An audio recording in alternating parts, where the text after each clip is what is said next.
A'udzubillahi minasyaitonirrajim. Bismillahirrahmanirrahim. Assalamualaikum warahmatullahi wabarakatuh.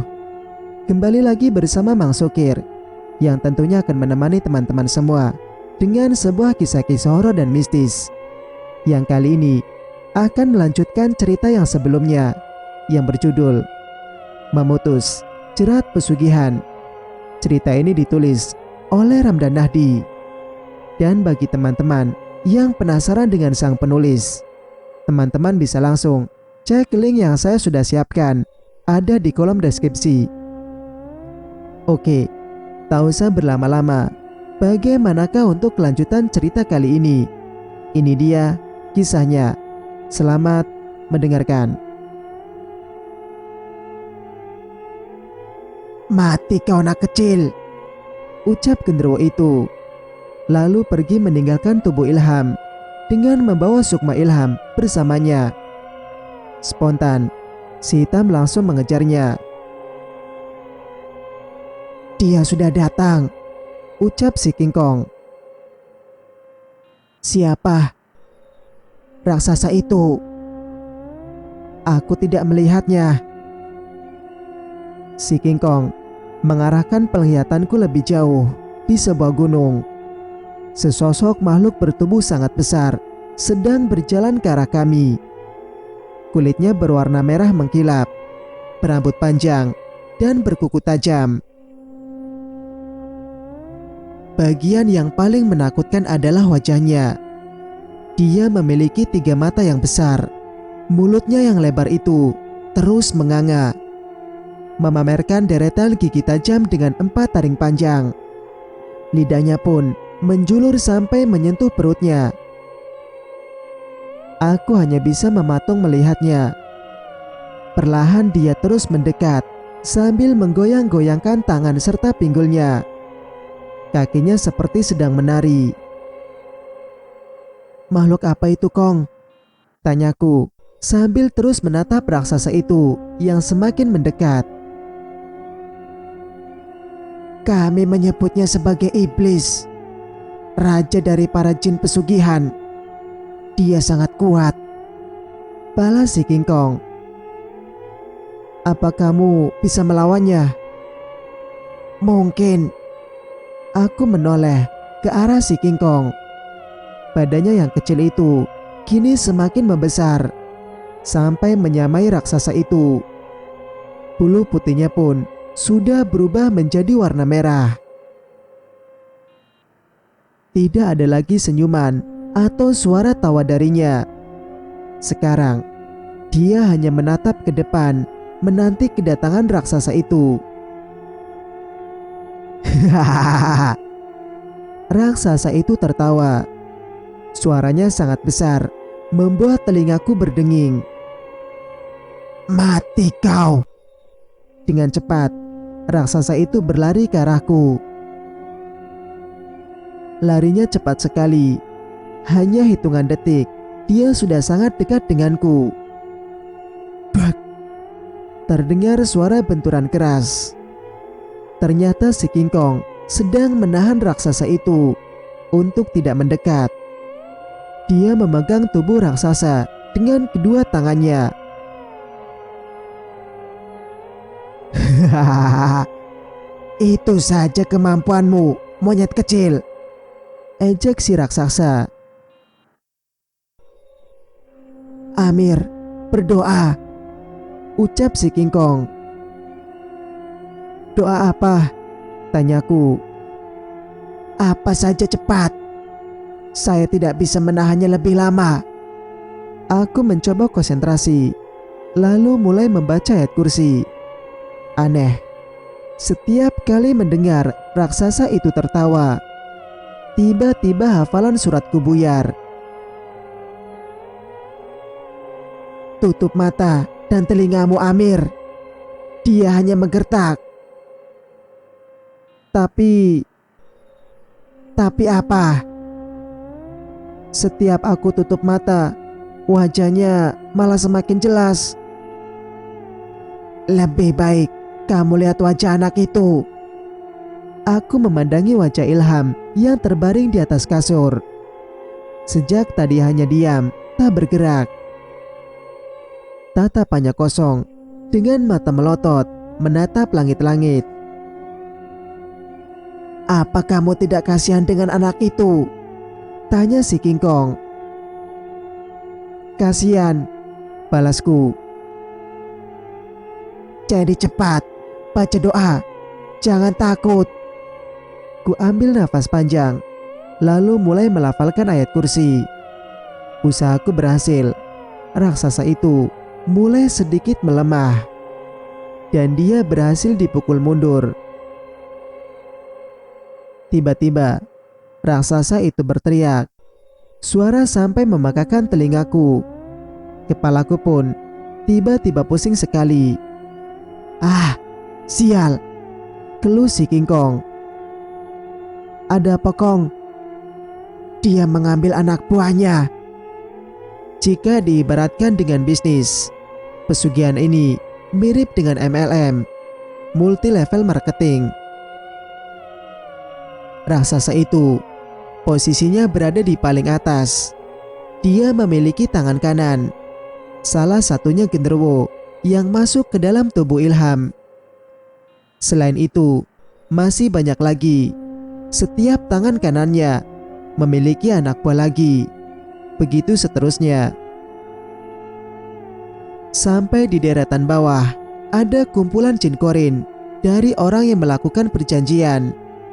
Sedangkan tumbal menjadi asupan energi buat mereka semua. Anak buah raksasa itu mulai berdatangan dari segala penjuru, mengepung kamar. Jumlahnya benar-benar tak terhitung. Makhluknya mulai dari yang sering terlihat sampai yang baru pertama kali aku lihat.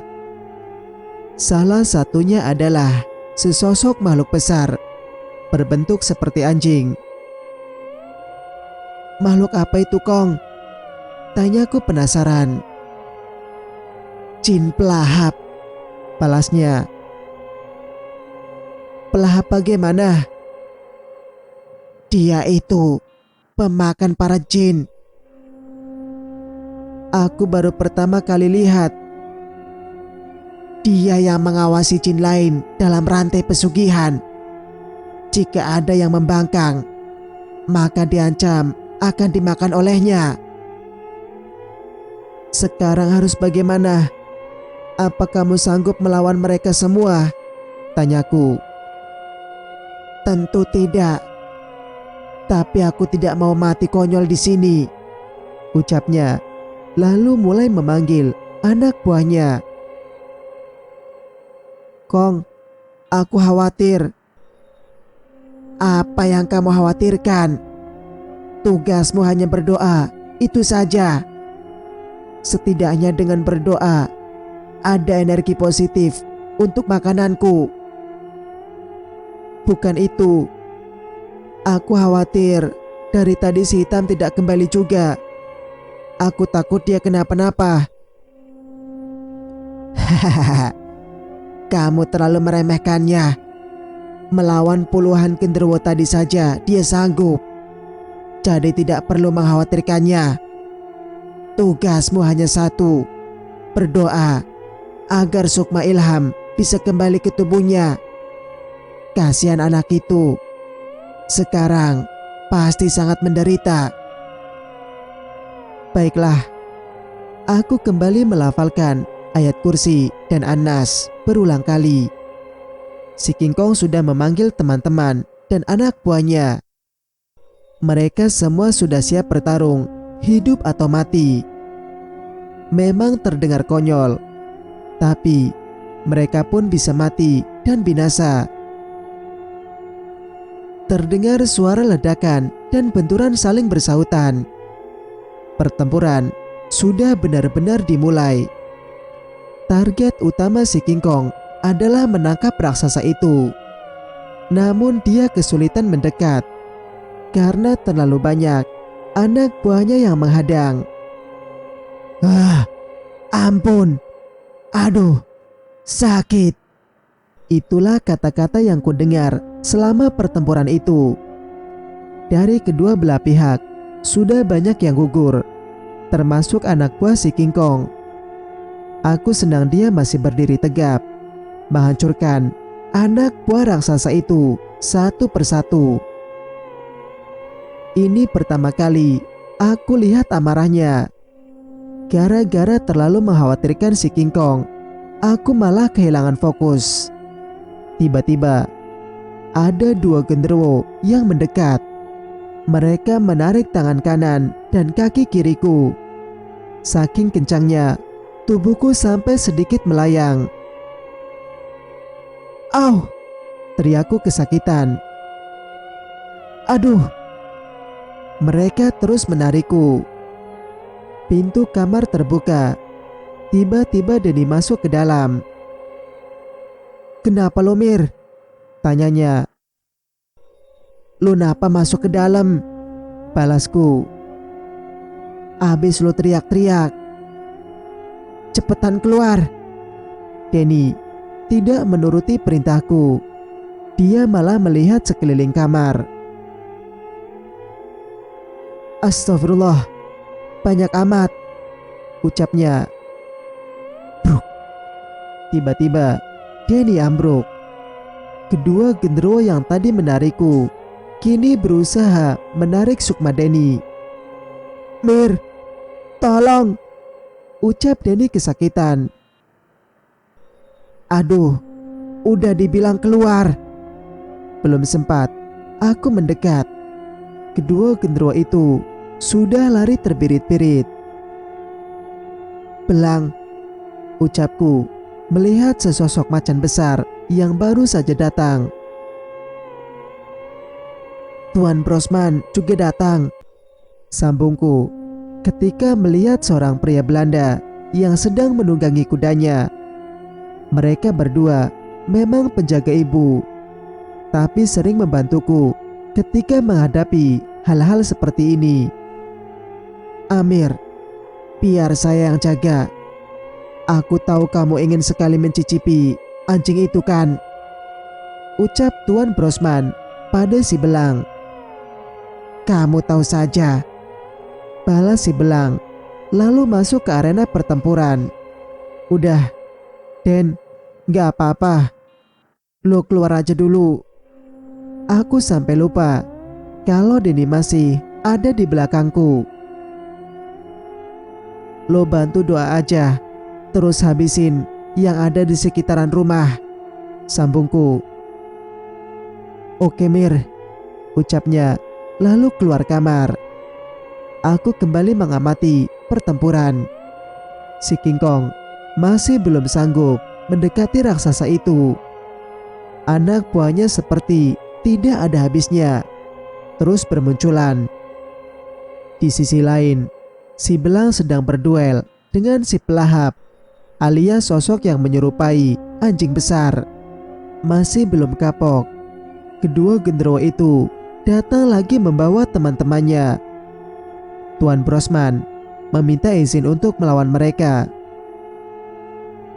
"Amir," panggil si King Kong. "Iya," sahutku.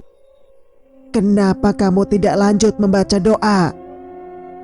"Bukannya situasi sudah Dadaku tiba-tiba terasa sesak. Tubuhku pun tidak bisa digerakkan. Kong," ucapku terbata-bata, masih sulit bernapas. Penglihatanku mulai redup. "Ah, sudah aku bilang, jangan berhenti berdoa." Samar-samar, kulihat si King Kong terbang mendekat. "Menyerahlah anak kecil," sayup-sayup. Ku dengar suara seseorang. "Saya tidak tega membunuhmu. Jadilah muridku," sambungnya. "Jangan ganggu dia," balas suara lain menggema. Seketika itu, rasa sesak pun ikut menghilang. Perlahan-lahan, penglihatanku sudah kembali normal.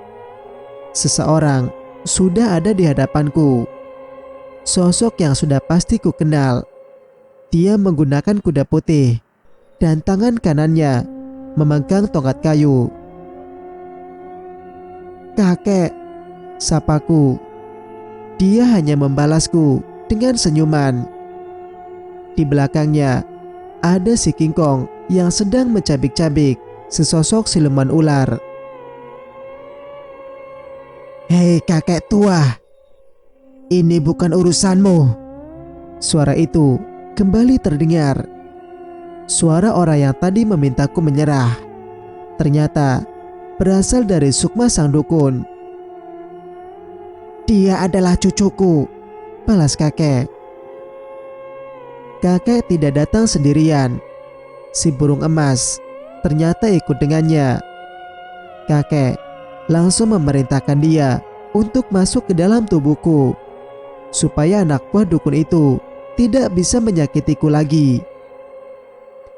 Aku tak menyangka si burung emas memiliki energi yang cukup besar. Badanku yang tadinya terasa dingin tiba-tiba berubah menjadi lebih hangat. Selain itu, penglihatanku menjadi bertambah. Sekarang, Sukma dukun itu bisa terlihat dengan jelas. "Hei kakek tua, jika kau hebat, tangkap saya," ucap si dukun, lalu menghilang dari pandanganku. "Kemana dia kakek?" tanyaku. "Dia tidak akan bisa pergi jauh," balas kakek, lalu memacu kudanya dan ikut menghilang. "Loh, kakek kemana Kong?" "Kakek sedang mengejar dukun tadi," balasnya sambil menggigit leher siluman ular itu. Iya, siluman ular yang melilitku sampai nyaris pingsan. "Sekarang giliranmu," ucapnya pada si raksasa sambil menginjak kepala siluman ular itu hingga pecah. "Dasar monyet kecil, cuy," balas si raksasa. Si King Kong langsung terbang melesat ke arah raksasa. Dia sama sekali tak peduli dengan hadangan anak buahnya. Dengan satu pukulan saja, anak buahnya sudah terpental jauh. Aku mengalihkan pandangan, melihat duel maut antara si belang melawan siluman anjing. Duel yang terlihat sangat seru, bagai kucing melawan anjing. Mereka saling mencakar satu sama lain. "Tuan Brosman," panggilku. "Ada apa Amir?" balasnya sambil menyeret dua genderuwo dengan kudanya. "Hati-hati, teman mereka datang," ucapku. "Tenang saja, mungkin mereka ingin kuseret juga." Puluhan kuntilanak terbang ke arahku, diikuti dengan satu siluman ular berkepala dua. "Sepertinya mereka mau menyerang kita," ucapku pada si burung. "Biar saja," balasnya. Tawa kuntilanak itu bersaut-sautan. "Lebih baik kalian pergi," ucapku. "Jangan sombong anak kecil, kamu tidak akan bisa selamat dari racunku," balas siluman ular itu. "Ya sudah, terserah." Si burung emas mulai melebarkan sayapnya. Dengan satu kali kepakan, kuntilanak-kuntilanak itu langsung berhamburan. "Sekarang hanya sisa kamu," ejekku pada siluman ular itu. Kemudian dia mendesis dengan suara nyaring dan mulai membuka mulutnya. Dari mulutnya itu, dia menyemprotkan cairan berwarna hitam ke arahku. Dengan sigap, si burung membuat benteng dari sayapnya, menghalau cairan itu. Efeknya sungguh dahsyat, sampai membakar bulu di sayapnya. "Kamu tidak apa-apa?" tanyaku. Tidak. Si burung kembali melebarkan sayapnya, terbang ke atas, lalu menghilang. Hahaha, dia sudah kabur. Sekarang tinggal kamu sendiri, anak kecil. Ucap siluman ular itu sambil melata ke arahku. Tiba-tiba ada angin besar. Dia kembali. Ucapku ketika melihat si burung emas sedang terbang menukik ke bawah. Dengan cepat, paruhnya mematuk kepala siluman ular. Siluman ular menjerit kesakitan. Tidak sampai di sana, si burung langsung mencengkram tubuhnya dan membawanya terbang ke tempat yang jauh. Kamu bawa kemana dia? Tanyaku setelah dia kembali. Rahasia, Balasnya. ayolah, masih rahasia aja. Kamu mau melihatnya? Iya. Dia memberiku potongan gambar tentang nasib dari siluman ular tadi. Tubuhnya sudah terpotong-potong hingga beberapa bagian. Kejam sekali kamu, ucapku. Biar saja. Dia sudah merontokkan buluku yang berharga. Balasnya. Jadi sudah sepantasnya sekarang jadi santapan teman-temanku, Sambungnya. Benar juga. Di sisi lain, si King Kong masih kesulitan mendekati raksasa itu. Sayang sekali, aku tidak bisa membantu. Masuk ke arena pertempuran bisa jadi bunuh diri. Kuarahkan pandangan ke tempat lain. Tempat di mana si belang sedang berduel dengan siluman anjing. Wih, ucapku takjub melihat si belang sudah berubah menjadi wujud aslinya. Seorang kakek yang memegang tongkat kayu. Dengan cepat, dia melompat tinggi. Kini posisinya sudah berada di atas siluman ular itu. Keren, sudah tua, masih bisa lompat tinggi, batinku, diikuti tawa si burung. Terdengar dentuman keras ketika si belang memukul tongkat itu ke kepala siluman anjing, hingga siluman itu berkali-kali mendengking dan roboh. Kakek sudah kembali, ucap si King Kong. Mana? Tanyaku. Oh, di sana, sambungku ketika melihat kakek mendekat. Tapi dia tidak membawa apapun.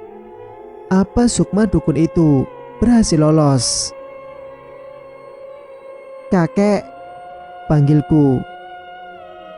Iya, balasnya. Apa kakek tidak berhasil menangkap dukun itu? Kakek hanya tersenyum. ternyata kamu masih belum melihatnya. Melihat apa, kek?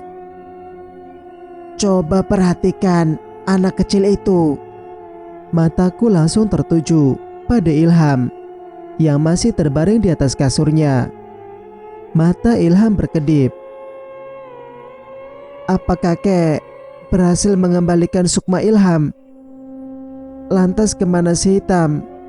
Jangan-jangan, batinku. Lepaskan saya, ucap Ilham dengan suara lebih berat dari biasanya. Aku langsung memfokuskan pandangan pada tubuh Ilham. Oh, kapan kakek memasukkannya ke situ? Kamu tidak sadar. Tidak, kek. Kakek pun tersenyum. Ternyata kakek memasukkan sukma dukun itu ke tubuh Ilham, lalu menguncinya agar dia tidak bisa kemana-mana. Tolong lepaskan. Saya berjanji tidak akan ganggu cucumu, rengek dukun itu. Sekarang tergantung kamu, Amir.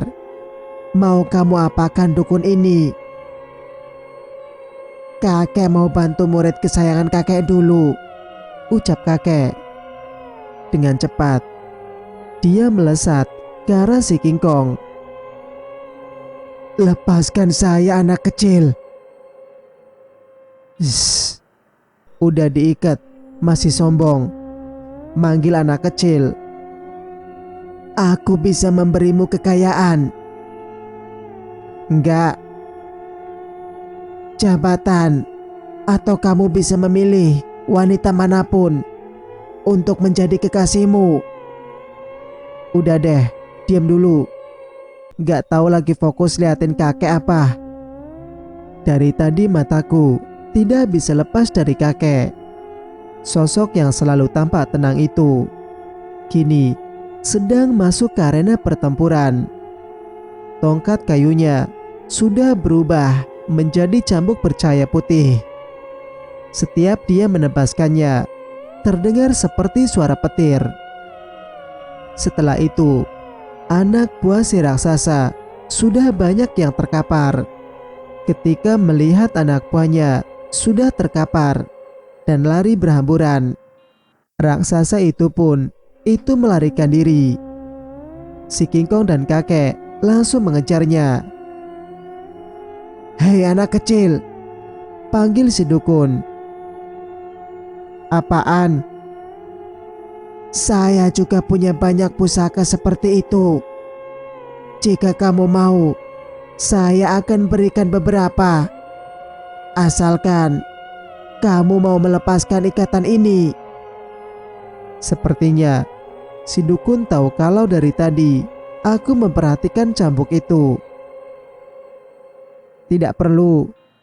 Jika pusakamu sakti, kenapa kamu bisa kalah oleh kakek? Ledekku. Sial, anak kecil. Kalau sampai saya lepas, mati kamu. Nah kan, sifat aslinya keluar. Belang, kemana kakek dan King Kong pergi? Tanyaku pada si belang yang sudah kembali berwujud macan. Sebentar lagi juga selesai, balasnya. Tuh, sambungnya. Ada apa kamu mencari saya, Amir? Ucap si King Kong yang tiba-tiba muncul di sampingku. Dari mana saja kamu? Terus kakek mana? Tanyaku. Kakek sedang mengikat raksasa itu, lalu mengurungnya. Kenapa tidak dibunuh saja? Dengan cara itu akan lebih menyiksanya, balas kakek yang tiba-tiba muncul. Sekarang tinggal dukun itu, ucap si King Kong. Tapi si hitam belum juga kembali. Biarkan saja. Mungkin dia sedang bersenang-senang di kandang genderuwo itu, balas si King Kong. Kakek pun datang. Amir, ada kalanya kamu tidak perlu terlalu kasihan dengan orang lain. Biarkan orang itu menanggung akibat dari perbuatannya. Kamu tidak pernah tahu sampai mana batas kemampuanmu bisa melawan orang-orang seperti dukun ini, ucap kakek.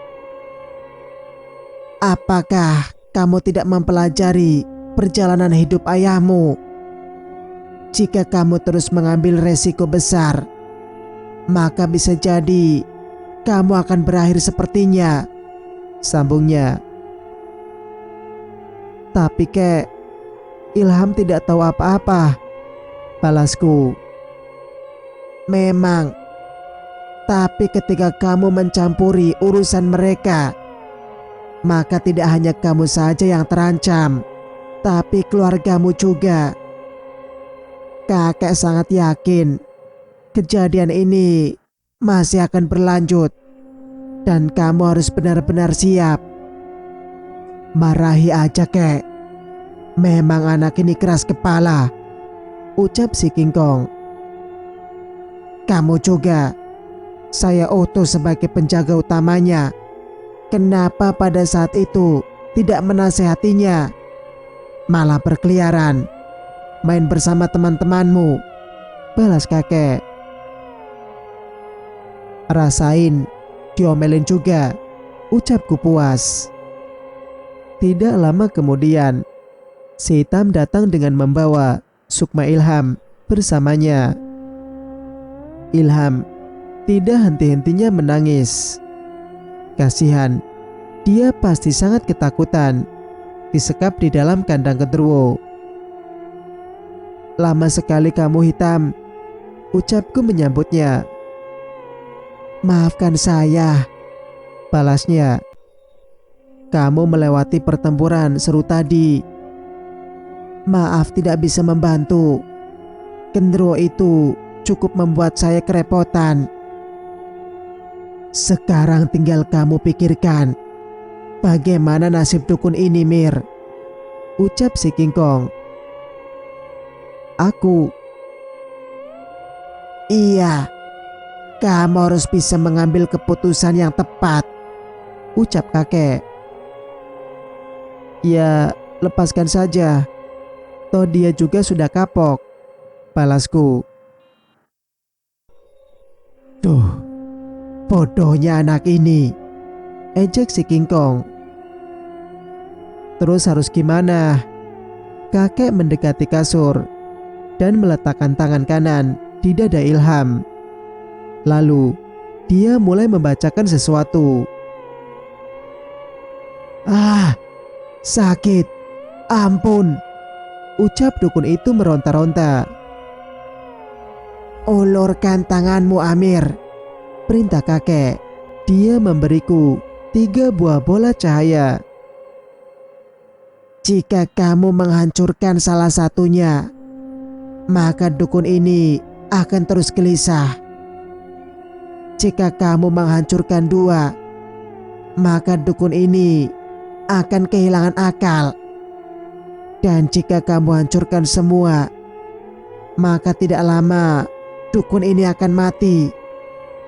Pikirkan baik-baik pilihanmu, jelas kakek. Tolong kembalikan inti sukma saya, ucap dukun itu.